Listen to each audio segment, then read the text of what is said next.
Berarti di tiap sekolah harus tersedia air yang bersih, juga dengan sabun. Tapi sebaiknya kita mulai didik anak-anak kita, karena namanya anak-anak. Mungkin dia merasa sudah dicuci atau dia apa dan sebagainya. Ya, mungkin kita harus sekarang kepala BGN mungkin sudahlah dibagi aja sendok yang sederhana. Tidak apa-apa. Saya kira sendok itu tidak terlalu mahal. Walaupun saya tahu kebiasaan rakyat kita memang lebih enak makan pakai tangan. Tapi ini kadang-kadang ya ini, kita sebagai pemimpin, sebagai guru, sebagai orang tua, tidak boleh malas untuk mengingatkan. Saudara-saudara,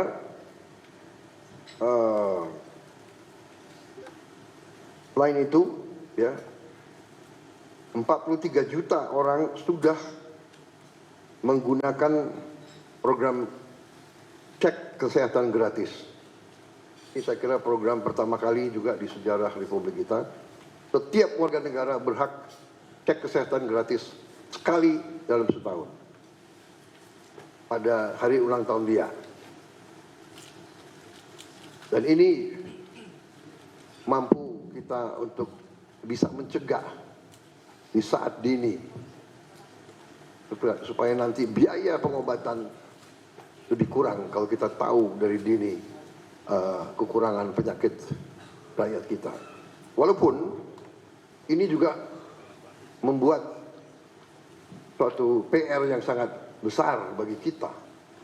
Karena ternyata hasil cek kesehatan gratis ini sebagian besar rakyat kita punya masalah di gigi, di penyakit gigi. Sebagian besar. Artinya bahwa sekarang ya kita harus menghasilkan dokter gigi yang cukup banyak. Padahal kita tahu dokter umum saja kita kekurangan. Kekurangan kita sangat besar. Kalau tidak salah kekurangan kita di atas 140.000 dokter. Kita kekurangan di atas 140.000 dokter. Kita juga kekurangan spesialis. Juga ribuan spesialis yang kita kurang. Ini PR dan ini tidak hanya kita. Hampir semua negara yang saya kunjungi, saya minta pendapat pemerintah-pemerintah, hampir semuanya menganggap bahwa mereka kurang dokter. Dan tentunya negara yang kaya, dia bisa ambil dokter dari negara-negara yang kurang kaya. Lulusan dari mana-mana ya tergiur karena Inggris kekurangan dokter sangat banyak. Dia ambil dokter dari mana-mana. Jerman, Eropa Barat, Amerika. Dokter, perawat diambil dari mana-mana. Dia mampu bayar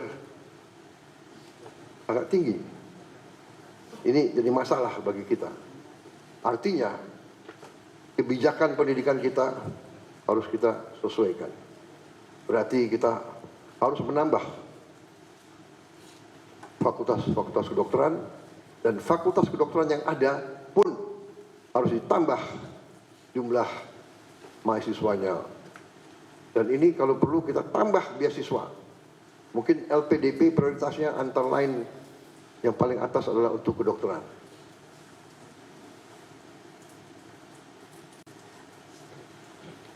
Juga kita sudah berhasil dari 500 sekolah rakyat yang kita perjuangkan, kita berdiri 166 sekolah rakyat sudah beroperasi. Ini luar biasa.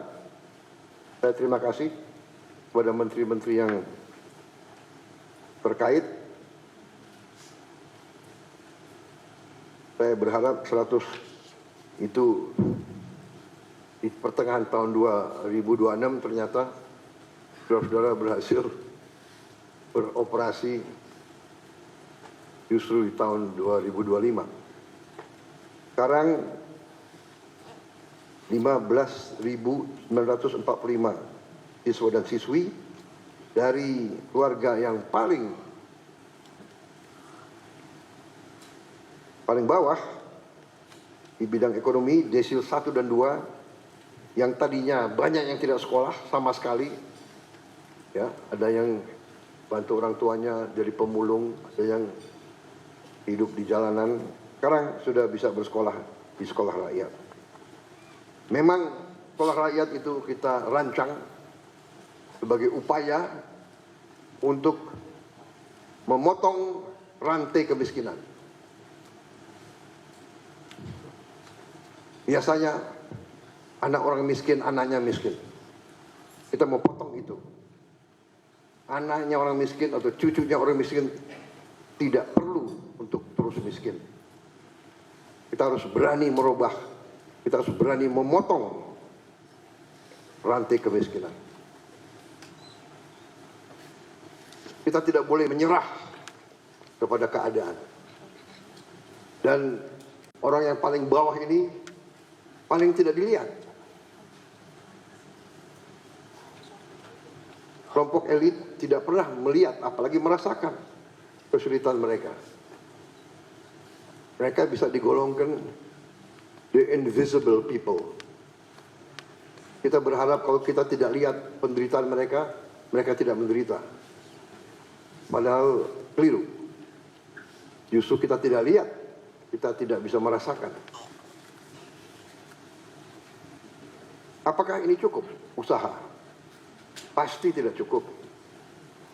Tapi minimal kita berusaha. Minimal kita berupaya. Kalau tidak bisa membantu banyak orang, kita bantu beberapa orang. Kalau tidak bisa membantu beberapa orang, kita bantu 1 orang. Kalau 1 orang pun kita tidak bisa bantu, jangan kita bikin sulit orang itu. Ini pendekatan yang sangat sederhana. We must do what we can do. And we can do if we want to. Saudara-saudara, kalau insya Allah saya percaya akan berdiri 500 sekolah ini, saya percaya. Itu berarti kita akan membantu 500.000 keluarga miskin, keluarga sangat miskin. Karena konsep sekolah rakyat ini adalah satu sekolah 1.000 siswa. SD, SMP, SMA, dan seterusnya. SMK. Saudara-saudara, ini sekolah rakyat.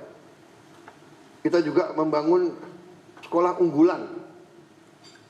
Rencana kita 10 sekolah unggulan, ini anak-anak terpinter. Kalau tadi anak-anak dari golongan paling bawah yang tidak punya harapan sekolah, kita beri harapan. Tapi ada juga anak-anak yang harus kita cari. Unggulan, anak-anak terpinter Republik Indonesia harus kita cari, harus kita kumpulkan. Dan kita harus perkaya, kita harus kasih pendidikan supaya dia bisa nanti menjadi. Kita ingin Indonesia unggul di bidang sains dan teknologi. Masa depan hidup Indonesia, masa depan hidup setiap bangsa di abad ke-21 ditentukan oleh sains dan teknologi. Kita butuh anak-anak pintar. Kita butuh insinyur-insinyur, profesor-profesor, ahli matematika, ahli di semua bidang teknologi. Kita negara yang sangat kaya, kita punya mineral-mineral kritis, kita punya mineral-mineral yang disebut rare earth. Tapi kita harus punya para ilmuwan, para scientist, para experts, pakar yang mampu mengelola kekayaan-kekayaan kita. Kita tidak boleh dibohongi lagi oleh bangsa-bangsa lain. Jadi saudara-saudara, kita bikin sekolah unggulan yang kita beri nama SMA Garuda. dan ini rencananya 10, dan ada juga kurang lebih 14 yang sudah ada sekolah unggulan yang kita integrasikan kepada program ini. Jadi program ini asal sekolah itu yang sudah ada mau ikut, berarti ikut kurikulum. Yang kurikulum itu kita pakai standar internasional, ya, IB internasional, International Baccalaureate, sistem IB. Berarti lulusan itu bisa diterima di universitas manapun di dunia yang terbaik. Kita berharap dengan program ini nanti banyak anak-anak kita bisa masuk ke sekolah terbaik di dunia. Harvard, MIT, Oxford, dan sebagainya. Sekarang itu ditangani oleh Menteri Dikti dan Wamen, Wakil Menteri Dikti, ya, Profesor Stella. Saya sendiri sudah, dulu di Harvard saya, tapi hanya ke toko buku. Jadi, tapi kalian sempat ya berapa detik terkesan, ya. Saudara-saudara, kita sedang merenovasi 16.140 gedung SD, SMP, SMA. Ini sudah berjalan, sedang berjalan. Ini masih tidak puas sama sekali kita, karena kita punya 300.000 lebih SD, SMP, SMA, SMK, dan sekolah-sekolah lain sederajat yang ada di pesantren-pesantren. Kalau tidak salah 330.000, ya, Mendikdasmen, ya, 330.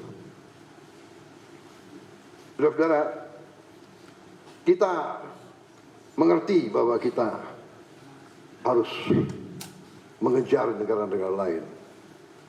Karena itu segala upaya kita akan lakukan untuk mengejar ini. Tadi SMA Garuda 10, kita berharap 10 tiap tahun. Dan ini kriterianya sangat tinggi, tapi tidak ada masalah, saudara-saudara, kita negara besar. Kalau tidak salah, dari statistik semua negara, populasi, ya, 1% tiap populasi diperkirakan akan memiliki IQ kecerdasan 120 ke atas. 1%. Kalau 1% dari 287 juta, itu saya kira cukup besar. Karena masuk angkatan kerja tiap tahun sekitar 5 juta, 4,8, 4,9 juta. Setengahnya katakanlah, ya, saya kira kalau 1%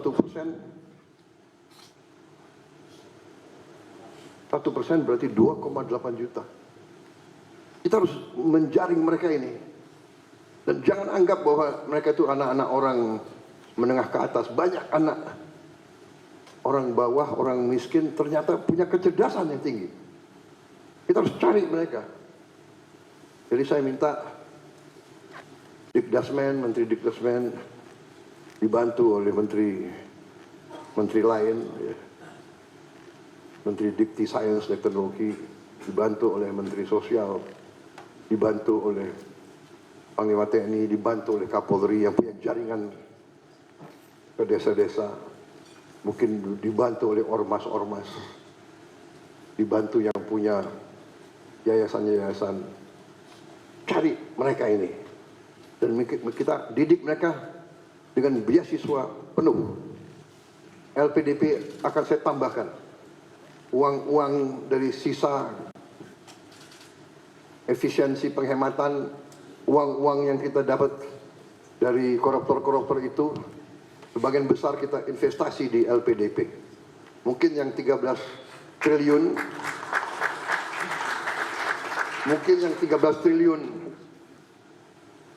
disumbangkan atau diambil oleh Jaksa Agung hari ini diserahkan Menteri Keuangan. Mungkin Menteri Keuangan mungkin sebagian bisa kita taruh di LPDP untuk masa depan. Ya. Saudara-saudara, salah satu program yang upaya kita untuk memperkuat pendidikan kita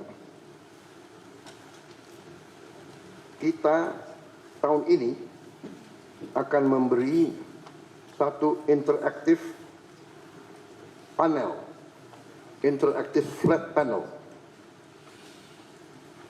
kayak layar ya, interaktif, digital, 75 inch di tiap sekolah SD, SMP, SMA yang kita sudah adakan sekarang adalah kalau tidak salah sudah dibagi ke mendekati 50.000 sekolah ya Menteri ya Dikdasmen sudah 50.000 sekolah sudah dapat. Kemudian nanti totalnya tahun ini 288.000